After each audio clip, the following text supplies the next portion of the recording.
Hey everybody, welcome to Construction Inclusion Week. I'm off causing trouble in a different time zone, but I wanted to record this to kick things off on what I think is becoming an increasingly important element of our business around creating an inclusionary environment so that we can make sure that we're getting the best and the brightest as our fellow employees. Now, one might think that, well, that's all up to the executive team to make that happen so that the culture is all set and the environment is right. Fact of the matter is, it's not really about us. It's actually much more about everyone out there. Each of us individually has to show some level of leadership around creating an inclusionary culture. And after that, we've got to hold each other accountable. So think about what that might mean on your project. Whether there's a way that you could make the environment for your project team more inclusionary or for your department more inclusionary. And just give it a few minutes sometime this week to talk it through. Alrighty, have a good week. Day 2 of Construction Inclusion Week is all about belonging. Belonging is that feeling of being valued, accepted, and included within a community or group. And it differs from fitting in. Brené Brown says that fitting in means assessing a situation and determining what you need to do in order to be accepted. Belonging, on the other hand, does not require that you change who you are. In fact, it requires that you be who you are. And we know that creating an environment where people feel a strong sense of belonging supports strong engagement, trust, collaboration, where people feel inspired to bring their very best. When I think about teams where I feel a strong sense of belonging, and I think about the things that contribute to that, it's those groups in which people really take the time to get to know each other and value each other as individuals. There's a strong sense of caring, connection, and camaraderie. People celebrate each other when things are going well, and we have each other's backs when they're not. And that's what we really want to create here at Webcor. So this week, I'd like each of us to take some time and really think about belonging. Think about the times when you felt that you really belonged. What were the things that contributed to that? How do we bring that back into the work environment? Talk about that as a team. How do you create that together as a team? And then go beyond.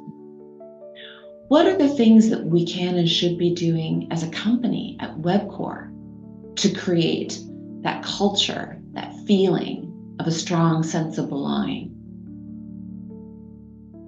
And then write down your thoughts and share with me. I can't wait to hear them.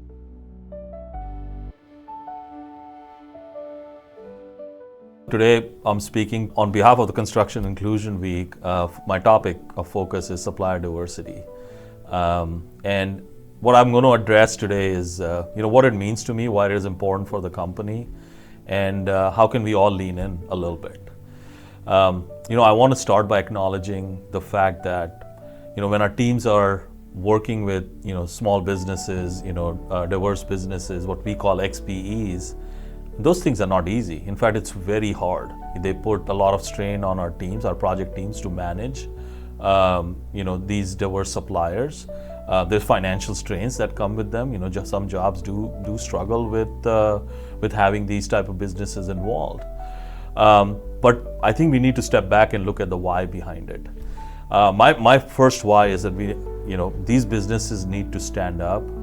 It is good for unlocking a whole new workforce. Typically these businesses employ a diverse group of employees, and as these opportunities become available to these businesses, it unlocks growth. It unlocks growth for the region. It unlocks growth for Webcor, and and that is my big why. There is a circular economy aspect of this thing that we need to think about. Sharla just reminded me of a story that just I had totally forgotten. The first time I got involved in working closely with diverse businesses was 15 years ago. I was a concrete project manager. We had just won the San Francisco General Hospital as a concrete subcontractor, and we had some mandatory goals that we had to hit on that project. So what we did was we carved out some scope that Webcor Concrete was very proficient in doing to meet our goals and give it to a small business, a minority-owned business enterprise, Dejaro Ramirez. A lot of you may be familiar with that business. Marco, the owner of Dejaro Ramirez, was just getting started. He was really good at concrete. He knew what to do with concrete. Business was not his strong suit at that time. And we had to do all kinds of things to make him productive. Like we had to get more work lined up for him than we would typically do for our own workforces. We had to pay him, at a 2-week cadence versus a 1-month cadence like we pay our suppliers. And that was because his business was just getting started. Had we not done those steps, that business would not have survived. 15 years later, I hear that, he's thriving. He's still continuing to do his thing and growing and providing the small business goals, percentages that our projects are required to meet on some of our projects still to date. That's an example of what this can do, to unlock a workforce, a business, an opportunity. The gratification on these things are not instant, right? Like that we have to remember, right? When we are working with the smaller business, we don't know if they'll be successful, if they'll be around, but the long-term benefit of it far outweighs, the short-term pain. It is the right thing to do. I think we need to remember that. It is the right thing to do. It is the right thing to do for the business. Our public and private clients are requiring this. So my ask for everyone is lean in and, look around and, work on these ideas, work on these, help some of these suppliers, stand up on their feet as we look at the next 15 years of these subcontractors coming up through our ranks.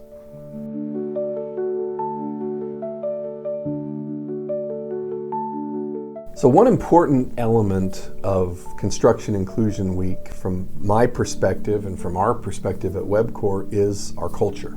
It's not tangible. Culture is not something that's tangible. It's not something we write down per se and say, okay, we like our best practices or our, the way we structure our work or design drawings or whatever we want to talk about that is more tangible. Culture has more to do with how we feel when we come to work every day.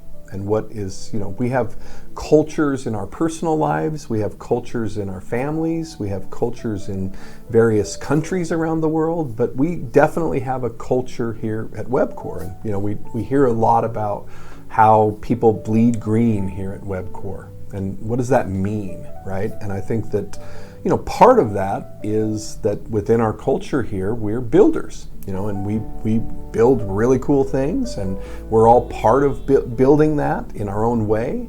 But we bring a diverse set of perspectives, and our clients expect that, and our people expect that, and we all expect that. And that is what helps build that culture and make this a great place to be.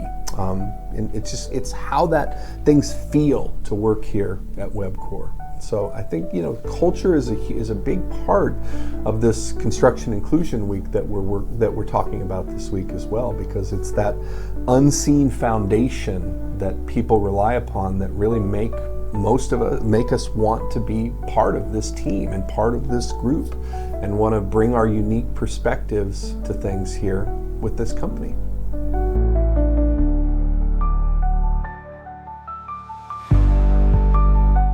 Hello everybody.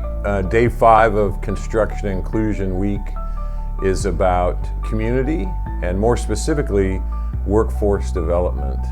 And one of the challenges that we have in construction is around workforce development, particularly in the trades.